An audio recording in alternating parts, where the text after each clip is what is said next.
joined by a special guest here today. We can edit that out. Don't worry. We are joined by Matthew. You go by Matthew or Matt? Does it matter? This Matt's fine. Matt. Okay. We're joined with Matt Schmidt, who is the director and writer of Mr. Sandman, which is a horror short that is streaming for free on Tubi. So if you're looking to go watch it, you can go out there and watch it completely free. So thank you for joining us, Matt. Yes, Thank you for having me. Yeah, absolutely. So let me. I guess the first thing I wanted to ask is kind of like, I feel like I always ask this question because I always get different answers. But like, what got you into wanting to make a horror film? Did you just decide? Are you a horror fan in general, or did you just was it an idea you had that popped in your head and you just said, we're doing this? I haven't seen it yet. Yeah, I am a horror fan in general. What got me into filmmaking just in general was I started out screenwriting, and I just wasn't getting any feedback. It's not like I was getting rejection letters. I just wasn't getting any feedback. And basically, if you don't have an agent or manager or something, no one's going to talk to you. No one's going to read your material, anything. So I came across, just by luck, I came across a guy locally who was doing a horror film. And this was back 2017, 18. Mm-hmm. He got his film on Amazon Prime. And I was like, oh, how'd you do that? Yeah. Not knowing at the time that they were open to independent filmmakers. So he kind of walked me through the process. I'm like, okay, well, this might be a good way for me to like build a little bit of a name for myself so that if I do come up with a good film that people seem to enjoy, maybe it'll build up enough of a name that I can like break in a little more and maybe sell one of these screenplays. Awesome. Nice. So for the folks out there that might be listening that maybe haven't, we'll give them a brief synopsis. Can you tell us a brief synopsis of Mr. Sandman, just at a high level? We'll get into the details of it, but can you tell us a little bit about just the idea for the film and how you came up with it? Sure. I mean, basically, the idea was it started out like with just childhood fears of the dark. Just basically getting like that primal fear that I knew everybody could relate to, because I knew from my lessons in screenwriting, the first thing you want to do is make a story primal. That way, like a large amount of people can relate to it. So I'm like, okay, well, everybody was a kid once. Everybody had that fear of the dark. Everybody, like saw things, saw shadows, heard noises. Right. So when I talked to people and I kind of just pitched the idea to strangers in a way, I said, hey, did you ever fall asleep watching TV and you had that long, terrifying journey back to your bedroom? And pretty much everybody I talked to was like, absolutely, I did that. I did that. Yep. So it kind of started out with the idea of like a micro short, to be like, I don't know, 3 to 5 minutes. Mm-hmm. But then as I was writing it just kept expanding. And I'm like, there's more here that I want to explore. Right. So wrote out a screenplay and ended up being about a 36-minute feature. Nice. Yeah, that was definitely like the first thing I noticed is I was like, man, I've been in this situation. Like, even as an adult, it's like my foot hangs off the side of the bed, and I'm like, nope, we're not doing that. I don't know. Like, I'm perfectly aware this is not a rational like response, but like I remember being a kid and like you totally nailed that feeling of fear where you're like, okay, I'm gonna flip this light off. And then I'm going to run to that one and flip it on. It's kind of that, like, I was just like, man, this is so realistic. And like, it hit with me, like, totally. And then, like, up the stairs. And then she dropped her stuffed animal going up the stairs and had to go back for it. And, like, I thought you did a really good job of, like, building the environment and, like, building the sense of dread and kind of the tense, like, without seeing everything, which is a big, like, I'll say today's film with, like, I always go back to Halloween 1978.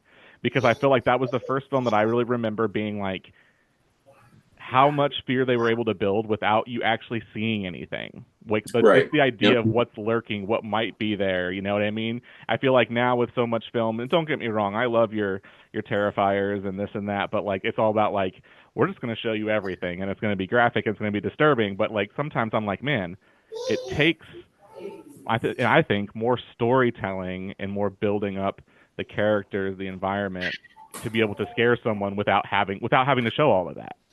Right. And there's a couple things. Halloween is something I drew a lot of inspiration from. The producer, Erwin Yablans, put it best when he said, theater of the mind. And he said, now that worked in 1978 and it would work tomorrow. Yeah. theater of the mind will always work because, again, when you look into the dark, and just like you pointed out, it doesn't matter what age you are, your mind is going to start filling things in.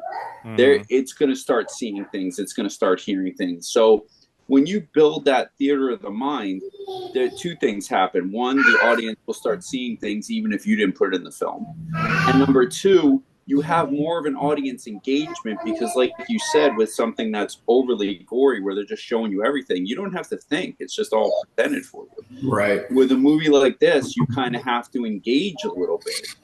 And therefore, I find movies where you have to engage more, they stick with you longer. Yeah. And I'm a big believer in building the suspense. And Hitchcock said it best that the horror is in suspense. The kills and payoffs or jump scares are just there to let you know the threat is real. Right. Yeah, I totally agree. And it was I had to laugh like when I'm watching the film and she sits down and she's watching TV with her mom and her grandma and mom's like, I'm gonna go to bed, don't stay up too late. And the first thing I thought is like when grandma started talking, I'm like, grandma is gonna catch these hands. Like, what kind of grandma is like, Talks like hey, that. like if she's like completely just like rocking in her chair and then she's like, oh yeah, hey kid, guess what? Like I'm gonna tell you this most terrifying story. And I was like, why would you do that? That's Yeah, like, and then leave her there by herself. yeah. Oh yeah. Good night.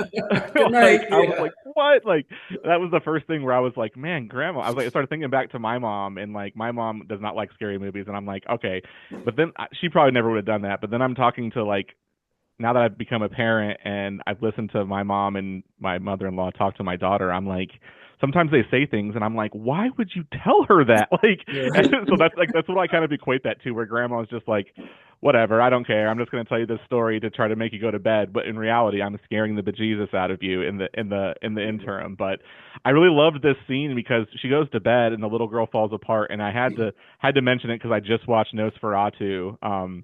The one that was released just in end of last year with Bill Skarsgård, and you got the scene where the hand is going and making the shadow over the town in Nosferatu. And I watched the scene where the candle is flickering, she's asleep, and you see the hand, and then you see the sand fall and I was like, oh, they did it before Nosferatu did. So I was like, all right, I got to give a shout out to that because I thought that was a really cool piece of cinematography there. That was cool. I like the sand putting out the candle and then her waking up and being like, oh shit, I'm not in bed. It's past the witching hour, and that's when really all the kind of the chaos really starts, right? She goes to bed and she's afraid, and her, she's like, mom, the scene as a parent, the scene with her mom dragging her back to bed, and she's like, please don't make me go back to bed. There's something in there. I was like, God, this is so like. It was very relatable, and I was just like, and of course, the parents, there's nothing in here, but yeah, I had to laugh at I was like, Nosferatu with the hand. It made me think of that. Yeah. I'll take that compliment. Listen, hey, Eggers is a genius. I know a lot of people didn't really care for that. Well, I won't say didn't care for it. I say it was a split opinion on that movie. A lot of people loved it, and a lot of people didn't like it. And I was like, what is not to love here? Like, this is the story.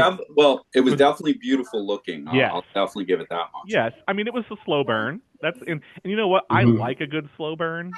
So really, if you think about like the story of Dracula itself, I'm like, it's not an action movie. Like it's like a forbidden love story with a vampire kind of. You know what I mean? So and I understand people want to always go back to what's the one, the Bram Stoker's with Gary Oldman, which is great. But yeah, anyway, I had to give you the shout out. So yeah, you saw it here on Mr. Sandman first, not Nosferatu. So, well, David, I'll turn it over to you. What do you got? I wanted to chime in with the whole part where she first wakes up on the couch and wakes up to that terrifying just blue screen, which that's always been a fear of mine. However, mine's always been like static, just waking up to static TV. So did you think on maybe doing that and then kind of flip-flopped, or did you just go straight up blue screen? That's creepy enough. I thought static would be a little dated. I grew up on static, but I just thought people may think something else about it, especially if you're a younger person watching this. I just thought a blue screen showing that whatever show was on is now no longer showing, and you just have a blank screen now. Yeah. So that's what I went with. But believe me, my heart is very much in Poltergeist, and I would have loved to have shown Static, but I thought it would be maybe a little too obvious that we were. That makes sense. Yeah. So I just went with the blue screen to make it easy because I wanted the focus to be on her and the fact that she woke up alone. And with Static, you probably would have to add the static noise, the white noise that comes with it, and I thought it'd be too distracting. Yeah, I feel like I feel like if what we really wanted to make it accurate, I would wake up to like '70s gold, Lionel Richie. Hello, it's me. You're looking for selling CDs. Yeah, selling CDs. Like I used to wake up to that all the time if it wasn't Static, obviously. But it made me laugh. But yeah, I thought that was it was a really powerful scene, and so I wanted to shift into the scene where she gets into her own bedroom and we start to see the main antagonist, this Mr. Sandman.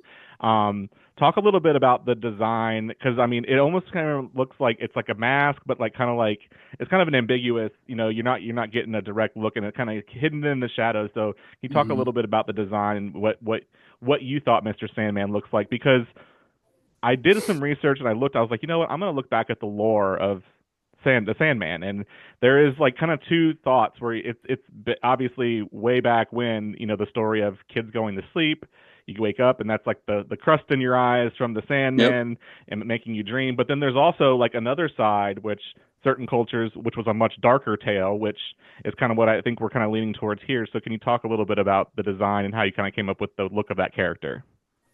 Yeah, I mean, Sandman, you know, I knew I wanted it to. I think the word you used accurately describes what I was going for, which was ambiguous, because it was supposed to be somewhat dreamlike.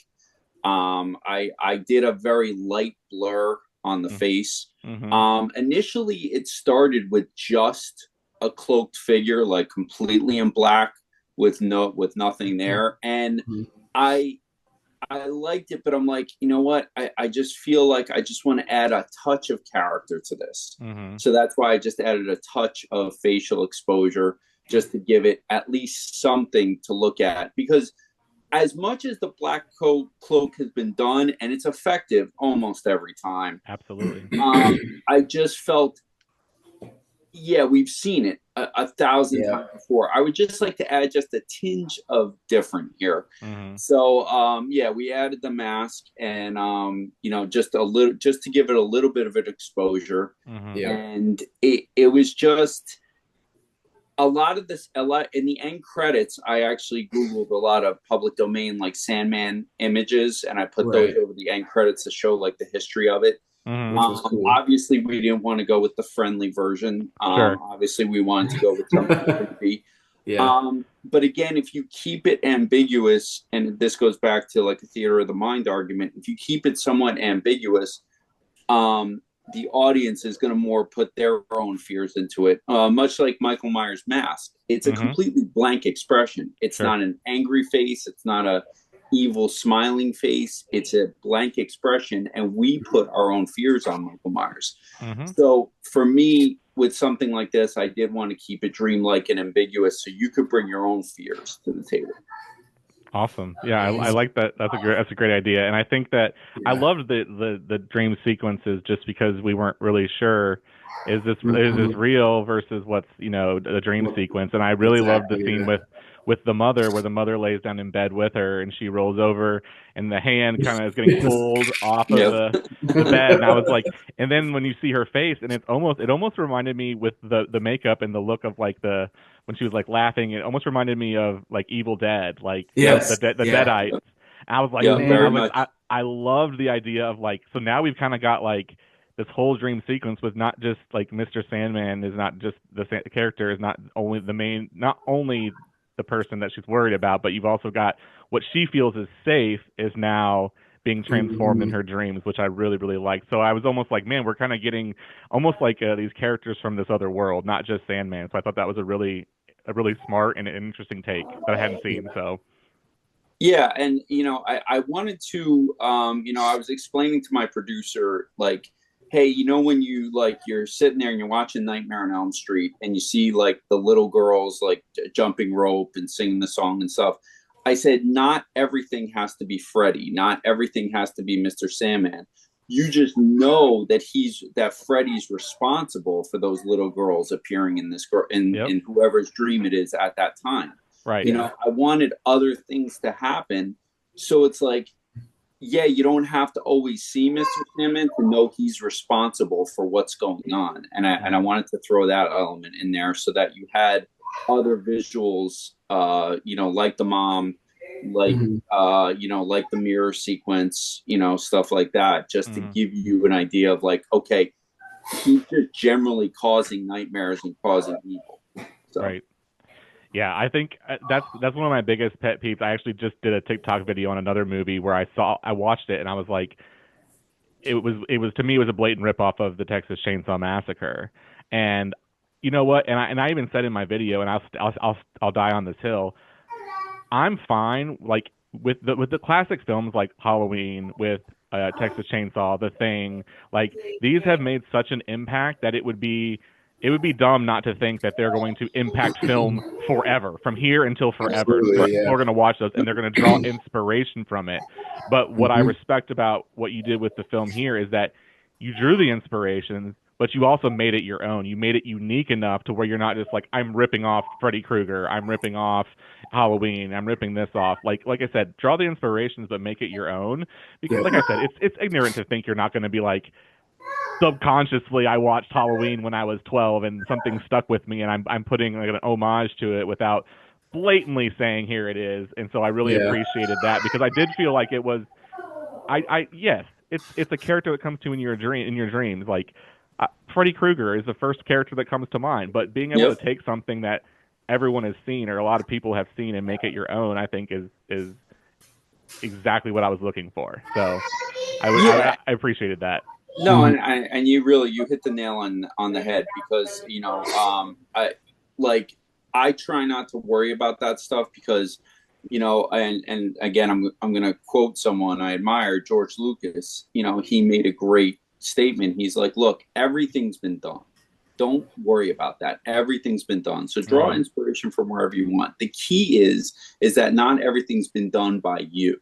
Yep. So I actually have no qualms about admitting, you know, the Evil Dead inspiration, or the Poltergeist inspiration, or the Shining inspiration with certain shots, or the Halloween inspiration. You know, it's all good, because it's like, I mean, I can't think of a horror film where it was like, well, I've never seen that before. I mean, we've seen it all. But that's okay. Sometimes it's like, you know, if you take something like Terrifier, like you brought up before, we've seen the silent killer before. We've seen the immortal killer before. We've certainly seen a clown killer before. Right. But we didn't see it in the combination that Damien brought it to us. So, you know, which made it good, you know. So it's like, it's okay. So I don't stress about that stuff. I just try to, I just try, two goals have to get better with each film, and to just present the best material I can. Right on. I appreciate that. Absolutely. So I wanted to know, when it comes to doing an independent film, you mentioned, you know, you were like, I wasn't getting rejections, but I just wasn't getting, you know, a whole lot of feedback and callback. And so, I mean, I was going to ask, like, what's the biggest challenge? And, you know, I think Terrifier, you know, speaking of that film, we've mentioned a couple times now, and Damien, what he's been able to do with independent film and taking it to the box office and beating a film like The Joker, which has a $200 million, you know, advertising budget, you know what I mean? And like, in being the top film in America, like, you know, I feel like he's been able to sort of break down some of those doors for independent films. So I just want to get your thoughts. Like, what's the most challenging thing as a filmmaker? You know, and you know, how do you handle some of those challenges, and what are some things that you've had to learn with, whether it's like, hey, don't get upset with rejection, or just, you know, being persistent, and, you know, stuff like that. Well, I mean, it's always difficult as an independent filmmaker. I think, you know, if you know, everybody's coming from different walks of life. Yeah. So I work full time. My wife works full time. We have two extremely active kids. So we're constantly running around, and we're also it's like everyone else, we have like bills to pay and everything. So getting Right. funding for these things is, scarce. And so far, I'm only self-funded. Now I am, for future projects, I will be looking into like Indiegogo campaigns Sure. and film grants and what have you. But those are not easy. That's not free money either. That's not easy to come by either. So that's definitely a challenge. I love what Damien's done because he built a brand now, and if there's anything I learned about Hollywood is that they love copying each other. They're like, oh, this film's successful. Okay, we want to make it more like it. So I'm hoping that Hollywood will start looking more at the independent horror market, because they know they're very cost effective. They know they're cheaply made, not cheap in the sense of poorly made, but cheap as far as budget. Sure. And you take Terrifier 3, which I believe was a $2 million budget. Yep. And was well over 90 million the last time I looked. Yep. That's a profit margin that will make any studio be like, yup, that's a cash register. Let's just the challenges are, my biggest challenge, especially with Sandman, since it was my first cinematic style, I had only done found footage up until this point, was definitely scheduling. I'm filming in my own house. I'm filming with my own daughter. I have to wait till nighttime. I only have a few hours a night. And if anybody watches a found footage film versus a cinematic style film, the amount of shots in a cinematic style film are ridiculous. And you have to set up each and every one of those shots, lighting, multiple takes, sound, everything. So it was a challenge and a half. So scheduling to me is so far the biggest challenge. But now that my brain is getting a little, I'm looking at bigger type projects, I know financing is going to be a huge challenge too. So those are definitely some challenges I've run into. I didn't see it listed. What was the budget for this film? 5,000, give or take. That's nuts. That's another thing that always really shocks me. Like David and I, we're based in Atlanta, and we go to the Atlanta Days of the Dead convention every year, and they have a big film festival there. And we've connected with a number of people who've made films down there, and it's always incredible to me because you watch the film, and then afterwards they have a panel and they talk about it and they tell the budget, and you constantly hear that $1,000, $2,500, $5,000. I shot this in the parking lot of my apartment complex. That's incredible, and they look good. And I asked them, I was like, I remember the first year I was there, I said, "What's the secret?" They were like, "Get talented friends."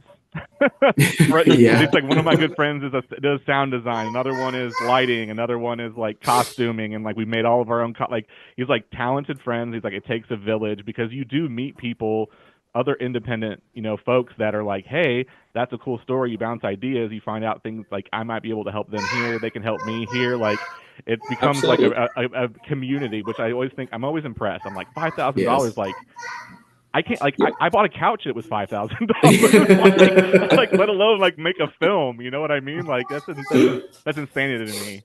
Yeah, it's true. And social media has been a godsend in this way. Absolutely, yeah. You can join Facebook groups, and they always have groups that are even local to your area to find other filmmaking friends and stuff like that. So stuff like that, and use what you have, use what's available to you. Obviously, my house was available to me in this sense.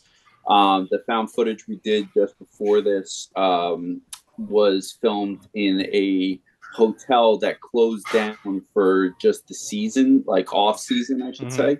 And I happened to be friends with the owner, so she let me have our run of the place. Nice. To use it for the previous film, and try to use what you have. You know more people than you even think you do, and when you start tapping into those resources and those connections, it can really help out. Yeah, I can. I definitely see that. It's so funny that build your network, because people are very talented, and there's so many people out there that are looking for, just experience. Even they're like wanting to just get experience. So I've seen a lot of people that are like, hey, look, I'll work for free. I'll help out, on weekends and stuff. Yep. So editing stuff like that. So back to the movie a little bit. At the end, I want to say towards the end, we get that scene, the mirror scene, which you referred to, where you think that this Sandman is gone, and she has this, looks in the mirror, and she sees that something is staring back at her that's her, but not quite her. The evil version. Yeah, saying that this is not over, and we're kind of left with, I don't want to spoil the ending for anyone who hasn't seen it, but you kind of left it open. So are we going to see more Sandman? Is there talks of like a sequel or more from this character or this world that you're started to kind of build out? I've thought about it both ways, and I kind of feel that I've told the story I want to tell with Sandman. Okay. And believe me, I'm being a huge horror fan. I obviously have nothing against sequels. Sure. One of my favorite horror movies of all time is Exorcist 3. So, and that's a sequel. So,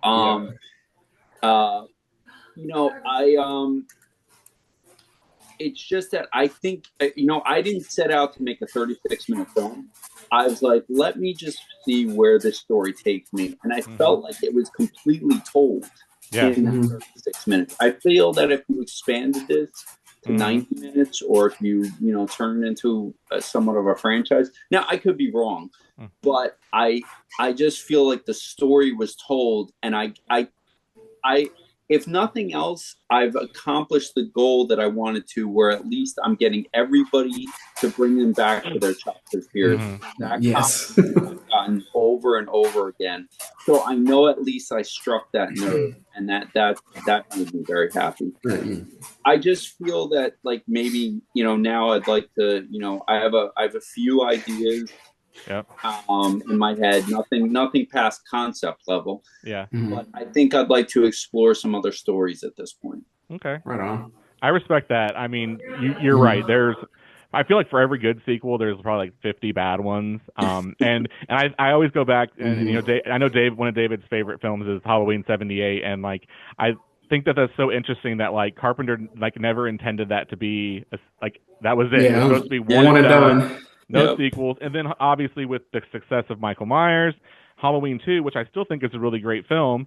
And then they went on to make Halloween 3, which was not even Michael Myers, but in my opinion, outside of the original, really good. It's the best film in that series. They should have just called it Season of the Witch and not Halloween. They would have added gold. Yes, like John Carpenter's Season of the Witch, exactly. But so that's interesting. And maybe down the road after you've done some other films, maybe you'll have an idea for Sandman. Maybe you'll circle back to it. You never know. So never say never, right?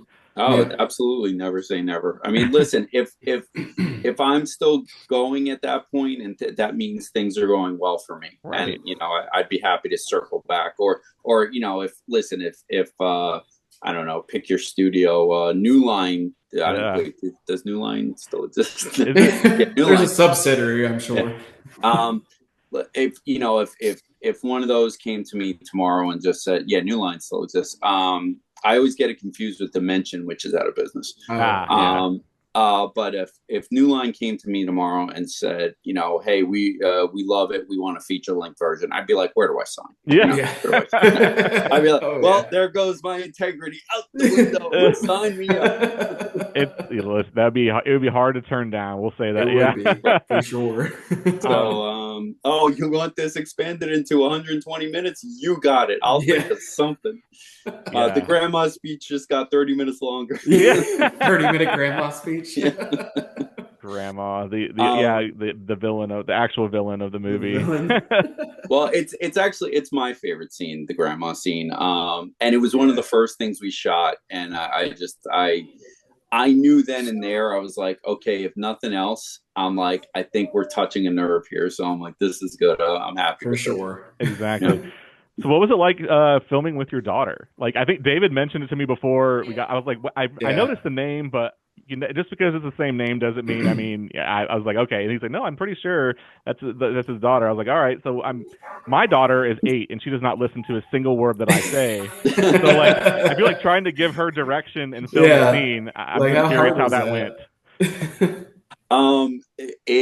It presented mostly it was good because she had acted before and she's done a bunch of school theater and stuff like that. And she loved it. Okay.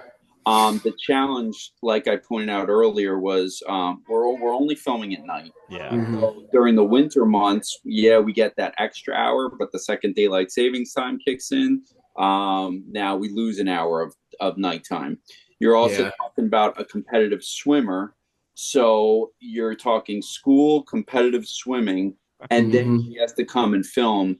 We only got a few hours out of her at a time because she was just exhausted. Oh, for sure. And once you lose her mentally, when she goes into that grumpy sleep mode, you're done. Filming's over.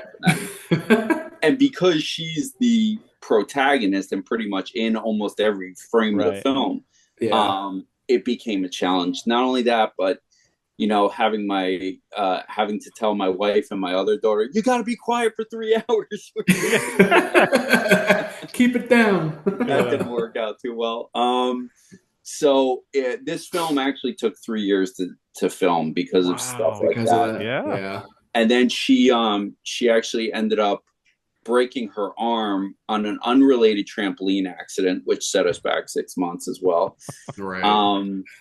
So, but I wanted to work with her because I'm like, well, if I'm going to work with a child, I want to make sure I have control over the child, and I'm not like a parent, like breathing down my neck saying, don't make my daughter do that. Don't do this, don't do that. For sure. I want to be able to push her to her limits, and I know what her limits are. So right, and there's a comfortability there too. Obviously, being a parent, Absolutely, exactly. You can, like you said, I don't want to say buttons to push, but what exactly how they operate, mentally, and just like you said, you knew at a certain point, we're done here. Like we have passed the creative threshold. We are no longer going to be able to get productive shots here. And sometimes I knew that if I needed an extra half hour out of her, I said, you're getting a McFlurry tomorrow. Just give me that more. There you go. Bribery. It is. Put it in the contract. Hey, when you only have to pay your crew and food, it's actually a pretty good. Right? Come on, good. It's. You mentioned earlier, like with Damien and Terrifier, and like the like studios seeing independent horror, especially as like how these are like. They don't cost as much, and they potentially pull in a lot of money. I wanted to bring up like the streaming services, which I think has been another godsend for independent film in general, horror especially, because I think I know they get a lot of flack, but like Tubi, there's also another one that's located in Atlanta that's newer called FearPix. FearPix has an entire they have a new catalog where they've been focusing only on independent horror. So like I love that these streaming services are starting to realize that like, and then there's another, what was the other one? I think it's a new one called Found TV. Yeah, that's all found footage movies. Yep. Yeah, so like I love that they're starting to like cater, because I feel like for so long like horror just kind of got shit on. I mean, we see it continually in the biggest awards. We are starting to get some recognition. I know The Substance and some other films got nominated this year for some big awards, but I feel like for a long time it was kind of like, hey, it's those weirdos over there. These horror, like it was like not taken seriously, and I feel like a lot of that is you're starting to see some change in film overall. Like there is respect being shown because there are talented people, especially when it comes to practical effects. Right. Yep. Well, I mean, it's so funny because not only my favorite film, but I would argue the biggest, most impactful film of all time is a horror film, and that would be Jaws. So, I think that studios, it depends. I understand like the Oscars don't look our way much, but studios actually for decades now have loved horror because it's always been their bread and butter. Even before independent horror, started to rise, they always knew it was cheap, and they always knew they would turn a great profit on it. Like the profit margin would be better for them than, you know, a big budget star-studded movie. If you think about all the horror movies, like some of the great ones, they always are introducing new actors and stuff like that. Yeah. So you really, that's true. You know, you like, I mean, you take Halloween, Jamie Lee Curtis was basically an unknown. Yeah, she had a mother, you know, a Hollywood pedigree, but she herself was an unknown. Linda Blair, complete unknown. Kevin Bacon, you know, Friday the 13th. Kevin Bacon, absolutely. You know, Johnny Depp, Friday, Nightmare on Elm Street. Nightmare, yeah. Like complete unknowns. So they love horror. The studios love horror because they know it's a moneymaker for them. It's always going to make its money back minimum. So that, you know, it's like, whereas like if they gamble on, you know, let's just say The Flash from 2023, and did they break even, you know, like, and star-studded, you know, and it's like, right. You know, and it's like, now don't get, that's not me bashing it. I'm a big superhero film person, but let's face it, what would you rather have? Would you rather spend 10 million and make 100 million, or would you rather spend 100 million and maybe make 150 million? You know, it's kind of a no-brainer, you know? Yeah. That's a good point. I don't think studios have ever looked down on us. I just think like award shows more look down on the horror community. That's fair. Yeah. That's a good point. I guess I never really went back and thought of, you know, like, studios forever. I mean, the 80s is my favorite, like, you know, period of horror movies. I mean, I guess I could say it's 70s to 80s, because obviously I have to include Jaws in there, because Jaws is, you said maybe one of the greatest of all time. But it is a lot of up and coming stars. I mean, my favorite movie of all time is The Lost Boys, and I was like, Kiefer Sutherland was young. I was like, Jason Patric was a nobody. Yep. I mean, Jamie Gertz was even, I mean, same thing, like up and coming maybe, but I love going back and looking at that. I mean, but if you think about it, what is the common theme in horror movies? It's like a group of teenagers being stalked by a masked killer or you know, an antagonist. So it's like, hey, a group of teenagers is generally pretty cheap to hire, probably. You know what I mean? Yes. So, and then the other one's like, why hire? You don't want to hire Tom Cruise as the killer because they're wearing a mask the whole time. Who cares who it is in the mask? You know, whether it's Nick Castle or you know whoever puts on the Shatner mask, nobody cares. You know. Nope. Exactly. And I think even Deborah Hill said she did it for one shot. That's so funny. Yeah, David and I just went to Mad Monster here in Atlanta and met Nick Castle, and it was funny when he introduced himself, he was like, "I'm not an actor." I'm like, "What do you mean you're not an actor?" He's like, "No, I'm a stunt man. All I did was wear this mask, and John told me what to do." And you know, I didn't even realize this. You know, Nick Castle directed a bunch of movies too. I did not know that. Apparently, he directed Major Pain, like some terrible like comedies and stuff. He directed Major Pain? I'm pretty sure it was. I mean, I'm gonna Google it because someone posted it and I was like, "There's no way Nick Castle directed that." Because I love that movie. Like as being like a '90s kid, I was like, "This movie is funny." I enjoyed it at the time. I remember liking it at the time. Let's see. Yeah, director Nick Castle sure is IMDb. Well, hey. You know what? God bless him. And then if I ever get a chance to meet him, now I can actually pick his brain on the filmmaking side too. Yeah. But it was just interesting to me because horror fans know him as like he's the Shape, like that's the guy behind the most iconic mask maybe in movie history, and to him he's like I was a stunt man that they were like, hey, you fit the build and you know what we want, just put on this mask, you know, this Shatner mask. That's it's the whole story behind that is just wild, and it's funny how a lot of these movies that we've come to know and love, like no one ever thought they'd be successful, or it was like they almost didn't get made. I don't know if you've seen that show on Netflix, The Movies That Made Us. Absolutely. I loved it because half of those movies, classics, they're like, yeah, we almost did, like five studios dropped it, and then somebody took a flyer on it and like funded it out of pocket because they were friends with, you know, it was his mother-in-law's, you know, cousin's uncle was a friend or whatever. It's just like, man, like sometimes it's all you need. And that's why I was like, because like I think it was Back to the Future had a terrible time finding a studio. And then they got close to a deal at Disney, and then Disney read the screenplay and they said, "Are you crazy? There's incest in here. We can't make this." that's just the best. So, Yeah. I got to know. So you said one of your favorite movies of all time is The Exorcist 3. Is that your top movie of all time? I'm curious what your favorite horror movie is. It's definitely Jaws Okay. as my top movie of all time. I'll argue to the death that it's a horror movie. Some people call it a summer blockbuster, but it is. But if I were to just say pure horror with no controversy, whether it's a horror or not, it would still be the original Exorcist. Okay. Exorcist 3, I feel, is by far the most underrated, maybe the most underrated movie ever, but definitely the most underrated horror movie ever. Okay. I can't understand. I take that back. I do understand how it got slept on because it had to overcome the stain of Exorcist 2. Part 2. Yeah. So by the time you got to 3, people were already checked out. But my God, what a brilliant film, and maybe the greatest jump scare in all of cinema I've ever talking about the hallway scene. Absolutely. That one still haunts my dreams. So good. But yeah, I just my favorites are definitely like it's not going to be a lot of surprises. You have The Exorcist, The Shining, Halloween, Jaws. They're those 4 are always up there with the list. Do you have one that maybe is like, I won't say slept on, but one that maybe you're like, oh, I'm embarrassed to say I love this movie, like just like a bad horror movie. Like everyone's movie. Got one. Yeah. God, you're like, I love it.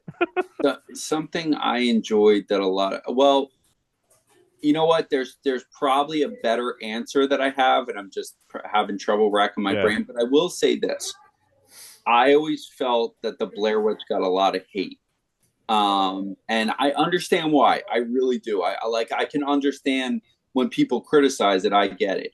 When I first saw it, not only was I fooled by the marketing campaign at the time, but it was brilliant.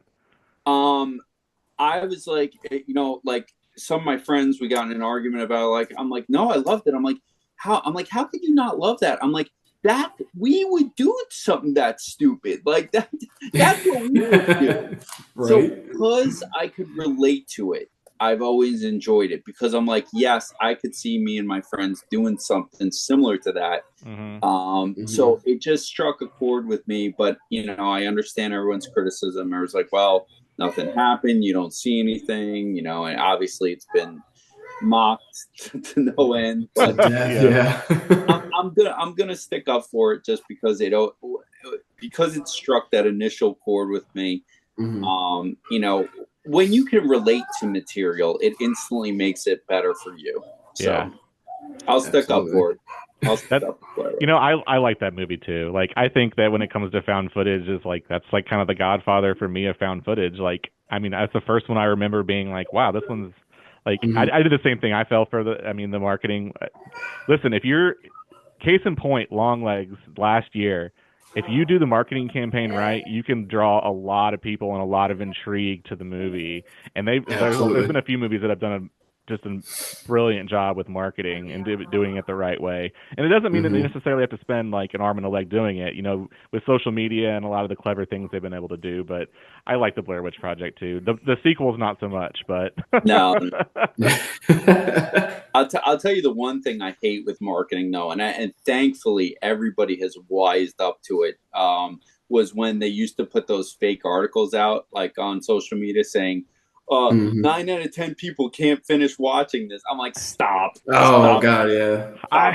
It's gotten better. I remember when was it Terrifier 3 that they were like, David Howard Thornton almost threw up on vomiting set behind the scenes, and I'm like 2 people pass out in the viewing. Like, I mean, they're always. I feel like I don't want to say like, I'll say some less than reputable sources. I feel like we'll still put those out, trying to drum up, people to be, interested. I still stand by, if your work is quality and the movie is quality, like it will speak for itself and people will talk about it, right? Whether or not, I mean, and sometimes movies. Controversy is good. That's why, like, I almost feel like with Nosferatu, Longlegs was another one. I know, like, last year was a great year for horror, like Alien Romulus, like, but a lot of the big films I noticed were very divided. You had people that really loved them, and like I'm an Aliens fanboy. David is as well, and we went to it and we got out and we were like, we really liked it, but I understand the people that were saying, you know, this that it didn't like this or this didn't fit or whatever. Like I get it, but I almost feel like that's the beauty of cinema and film in general is like we don't all have to agree. We all interpret it differently. We all see things differently. It may hit like there's certain films like The Babadook, for example, which I know is like a divisive one, but like if you want to talk about what that film means behind the scenes, like it's like an expose on grief and dealing with grief. That impacts everyone differently because we've all dealt with grief differently and had different experiences, which I think is the beautiful thing about, like I said, film. Like we all interpret it differently and have our own thoughts to it. So I love nothing more than that. And I'm an argumentative person, so I love getting on there and just being like, hey, you know what? That opinion's not right, but mine, you know. But that's the beautiful thing about horror is there's so much out there. Like, you know, there's between all the I'll call it gatekeeping. I see a lot on social media. Like, what do you mean you haven't seen Evil Dead 2? You call yourself a horror fan? You know what? So what? That's okay. It's a great movie. You should watch it, I think. But like, I love that. Like, there's so much out there. If you know, my watch list is a mile long. You know, I just keep adding things to it, and I'm like, when am I like to your point? Kids and activities, full-time jobs. Like, when am I? Time. You find the time. Yeah. I was like, I told David, I said, when Nosferatu comes out, I'm going to be there on Christmas Day. I watched it like yesterday. I watched it like a week ago. And it took me like 3 days to watch it, like a 2.5 hours, like 3 days. I had to like break it up. So it's just finding the time to do it. But unfortunately, that is a big challenge. So I have one last question I wanted to ask you, and that is, you teased a little bit about you had some future projects coming up. So, without spoiling everything, can you tell us a little bit about what might be coming down the pipeline from Acres Film, and like what might we see in the future from you? Yeah. I have one that's a straight up horror, and this isn't really giving anything away. Because I'm a fan of The Exorcist and The Omen and those religious type horrors, I always felt, and maybe because like growing up Catholic, like it hit a little harder to me. I do have somewhat of that type of movie, like a general concept in mind. The other would be a horror comedy, which I do enjoy. Actually, that makes me think of like an answer to the previous question. Not a lot of people like Bordello of Blood, but I loved it. I loved it from start to finish. So I love horror comedies too. And the other that I'm thinking of is actually, there's two others. One's a possible return to found footage for me. Okay. Nice. And the other I was thinking of is actually just a straight up comedy. Nothing related at all. And my producer got mad at me, and I told him that I said, we're Acres Films. We're not Acres Spooky Films. Acres on Fire horror spectacular films. I said, if Tommy Lee Wallace has a great quote, and because they originally asked him to direct Halloween 2, and he ended up directing Halloween 3. But he said, if you're not passionate about a project at that time, don't take it on, because your best work is not going to come out. Yep. So right now, my passion is a little divided between, this horror and this comedy I have in mind. So no decisions were made, but I just always want to do whatever I'm passionate about at that time, because then I know my best work would probably come out. So. Absolutely, that's very smart advice. But I will say that religious horror is my absolute. He hates it. I hate it. So I'm depending on you, Matt, to make this movie to change my mind. Sway his opinion. So you're not an Exorcist fan then? So I like the original Exorcist. Okay. And I did, yes, 2 was bad, and I thought 3 was really good as well. Okay. But this last year, was it this was it 23 or 24 with the Immaculate and the First Omen? Last year, yeah. Okay, David and I watched both of those, and we did an episode on it. And like, I feel like, so I grew up Mormon, and which I'm not anymore because that's a cult. But I think I didn't grow up Catholic, and a lot of it I think comes from that, because everyone I know that did grow up like in a Catholic household was like, dude, those religious horror hit way different if that's your upbringing and that's what you grew up knowing. It's very different. So I think maybe there's that disconnect for me there. I also just like, I mean, I don't know, maybe it was just the demonic thing is I never thought was very scary. I'm like, I was always like, life is scary enough, like real life, like the afterlife should be easy, like whatever it is out there. But so yeah, I'm gonna depend on you, Matt, to make a religious horror, and I'm gonna be like, all right, change, no pressure. There's the pressure. I felt the weight on my shoulders. Right? But so I guess you can't say I hate. If I like The Exorcist and Exorcist 3, I can't. Maybe I don't hate religious horror, but most of the recent stuff I haven't been a big fan. What about the original Omen? That's one of David's favorites. I would probably put it somewhere like I give it like a 6 out of 10. So I like it. It's above average for me. So maybe not elite, but I like that better than like I said, the newer stuff. I feel like I just didn't care for it. I was like, okay, like was Sydney Sweeney the one where she got pregnant? Like, right? The Immaculate? Yeah, was that Immaculate? Okay. Yeah. The ending to Immaculate I thought was very good. I liked the twist at the end. Like I had a good time with that. But and I mean, she's, you know, she kept my attention. She's a beautiful young lady. So a lot of people like First Omen better, I think, as a film. Did you like that one? I haven't seen either Immaculate or First Omen, but when it comes to modern religious horror, well, any modern horror is tough for me to get into. Every once in a while, a gem comes along, and I'm just like, wow. But as far as modern, and I know this is not modern anymore, but I still consider it a modern movie because I'm probably a lot older than both of you.